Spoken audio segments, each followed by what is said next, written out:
ভাই একটু অনুভূতি বলেন যে এই যে এটা নিয়ে আসছেন। অনুভূতিটা হচ্ছে কি যে একটা স্বাধীনতা, আজকে আমরা স্বাধীন লাভ করেছি অনেক কষ্ট, অনেক শিক্ষার্থী, অনেক অভিভাবক, অনেকের জীবনের রক্তের বিনিময়ে, ঠিক আছে। এটা মানে একটা স্মৃতি হিসাবে, হ্যাঁ, আমি এখানে কিছু কাগজপত্র তারপর স্মৃতি হিসাবে রাখতেছি যে স্বৈরশাসক যে একটা পতন হয়েছে, পতনের একটা চিহ্ন হিসাবে।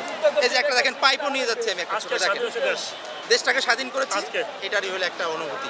মানে এটা ভাষা প্রকাশ করা যাবে না, একটা জান্নাতের মনে ঘ্রাণ পাচ্ছে এরকম, ঠিক আছে। মহান আল্লাহর কাছে অশেষ মেহেরবানি, শাস্তি তো আল্লাহ তাকে দিচ্ছে, সে পলায় গেছে, ক্ষমা চাওয়ার মতো স্বাধীন, মানে সে ক্ষমা চাওয়ার মতো সে কাজ করেনি। তাহলে চিন্তা করেন, সে এত পরিমাণ অপরাধী, সে যদি আর আধা ঘন্টা 1 ঘন্টা বাংলাদেশে থাকতো তার কোনো পশম পাওয়া যেত না, একটা মানুষও তাকে জীবিত রাখতো না আর কি। সে পলায় গেছে ভাই। বিচার সে আমরা ফাঁসি তো হবেই, জনতার বাংলাদেশে তাকে আনা হবে, জনতার আদালতে তার ফাঁসি হবে, ঠিক আছে। যেমন উনি যেমন স্বৈরশাসক হিসেবে মানুষকে, নিরীহ মানুষগুলোকে ফাঁসি দিয়েছে, অনেক মানুষকে, নিরীহ মানুষকে, এই বাংলাদেশের মানুষকে ফাঁসি দিয়েছে, গুম করেছে, ওনারও এরকম পরিণতি হবে এবং অলরেডি হয়ে গেছে শুরু। At the beginning at the end, Hasina is closed, chapter is closed. যেহেতু আমাদের হলো তরুণ এবং ছাত্র বান্ধব একটা, আমি এটাই আশা করব। এবং এখানে যারা আমাদের শিক্ষক সমাজ আছেন, তারপর বুদ্ধিজীবীরা আছেন, অভিভাবকরা আছেন, ধর্মভিত্তিক বিভিন্ন দল আছেন, সকল দল মিলে একটা বাংলাদেশকে টেকসই উন্নয়নের দিকে নিয়ে যাও। এই হাসিনার মতো স্বৈরশাসক যেন বাংলাদেশে না আসে, আমি এটাই কামনা করব। সকলকে বলবো হাসিনার মতো কোনো শাসক বাংলাদেশে যেন সাহস না করে, তাহলে পরিণতি দেখেন, আগুন দেখান, এরকম হবে। এই দুঃসাহস না দেখা যায় বাংলাদেশের মাটিতে এরকম করবে, ঠিক আছে। ঠিক কেমন হবে বাংলাদেশ এখন ডেমোগ্রাফিক ডিভিডেন্ড চলতেছে, প্রায় তরুণ সমাজ 4 থেকে 5 কোটি, ঠিক আছে। এই তরুণ সমাজকে যদি কাজে লাগানো যায়, বাংলাদেশ 5 বছরের মধ্যে সিঙ্গাপুরের উপরে চলে যাবে। বাংলাদেশকে রুখে দেওয়ার মতো কেউ নেই। তরুণ সমাজ একটা যদি কেউ ভুল সিদ্ধান্ত নেয়, তার বিরুদ্ধে আমরা রুখে দাঁড়াবো। আমরা হচ্ছে এই জেনজি জেনারেশনের মানুষ, তাই না? আমরা 1971 সালের যুদ্ধ দেখি নাই, আমরা দেখছি কি এই যে 24-এর জেনজি পিপলের যে ইয়াটা, আয়সটা, ওই জিনিসটা এখন সাধারণ জনগণও দেখতে পারতেছে। যখন হচ্ছে স্টুডেন্টরা মারা হয়েছে, তখন কেউ আগে আসে না, স্টুডেন্টরা বের হয়েছে। এখন হচ্ছে শেষ মুহূর্তে আইসে জনগণও আসছে, আসার কারণে একটা জিনিস হচ্ছে জনগণ এখন দখল করতে পারছে। এখন শেখ হাসিনা নিয়ে বলার কিছু নেই, কারণ হচ্ছে সবাই দেখছে, জাতি দেখছে, এখন পালায় গেছে। এখন হচ্ছে ওর কি নেক্সট যে টাইমে যদি কখনো বাংলাদেশে আসে, ওর ফাঁসি দেওয়া উচিত। ফাঁসি একবার দিলেও লাভ নাই, ওরা 100 বারের উপরে ফাঁসি দেওয়া উচিত, এরপরে আর কিছু বলার নেই। আমাদের অনেক ভালো লাগছে, আমরা বিজয় উৎসব করতে এখানে এসেছি। পাশের জন গুলি খাইছে, হাত ছাড়ি নাই, এটা ছাড়ি যায় কিভাবে? এটা হচ্ছে আমার বিজয় আনন্দের উল্লাস।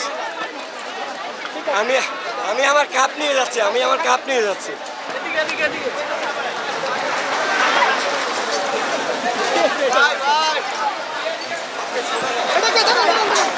অনেক কষ্ট পাইছি ভাই, অনেক কষ্ট পাইছি ভাই। এনাকে খুঁজে পাওয়া যাচ্ছে না, ইনি কে?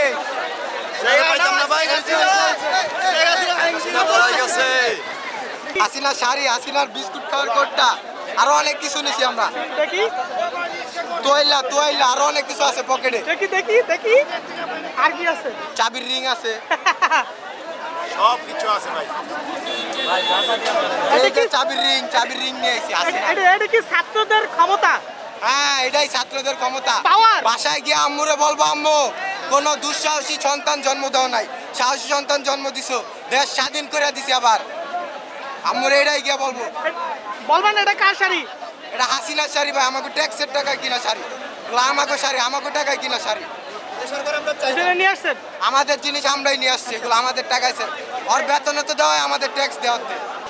আর পুলিশ ভাই সব আমরা নিঃস্ব করে দিব। আর পুলিশ দল বল যা আছে সবাই রেখে দিছি, সবাই সাবধান হয়ে যা, তখন কোনো নিশ্চয় থাকবো না। পুলিশ আগামীকাল মিরপুর 10 নম্বরে অনেক বড় মির্জাফরি করছে। পুলিশ প্রথমে ছাত্ররা যখন পুলিশের দিকে অ্যাটাক দেওয়া ধরছে, পুলিশ বলছে না, আমরা এগুলোর মধ্যে নাই। পরবর্তীতে পুলিশ ছাত্ররা যখন ছাত্রলীগদের অ্যাটাক দিতে গেছে, পুলিশ ছাত্রদের মধ্যে ঢুকা মিরপুর 10-এ ছাত্রদের উপর অনেক অত্যাচার করছে, অনেক গুলি করছে। আর সবাই মিরপুরের সাচ্চু নিখিলের চিনা রাখবেন, ওরা গতকাল 4 তারিখ 4 আগস্ট প্রায় ছাত্রলীগদের হাতে গুলি দিছে, সব ওরা দিছে। ওদেরকে সবাই চিনা রাখবেন, ওদের কোনো অস্তিত্ব রাখা যাবে না বাংলাদেশে। বন্দাটা সহ এটা কি এটা? এটা হচ্ছে ওর যে যা পাইছে তা স্মৃতি হিসাবে সব নিয়ে আই নিউজ ভাই, আই নিউজ, আই নিউজ। এটা কোনটা? I news online. আচ্ছা ভাই দাম নিয়ে আসছেন পাইরা? ভাই আমার হাত কেটে গেছে ভাই। হাসিনা তো দালালি বহুত করে। দাম নিয়ে আসছেন পাইরা?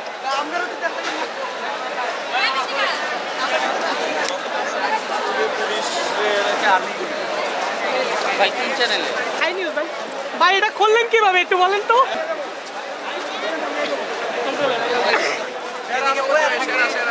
ভাই একটু খোলেন আর দেখি, খোলেন কি কি আনছেন।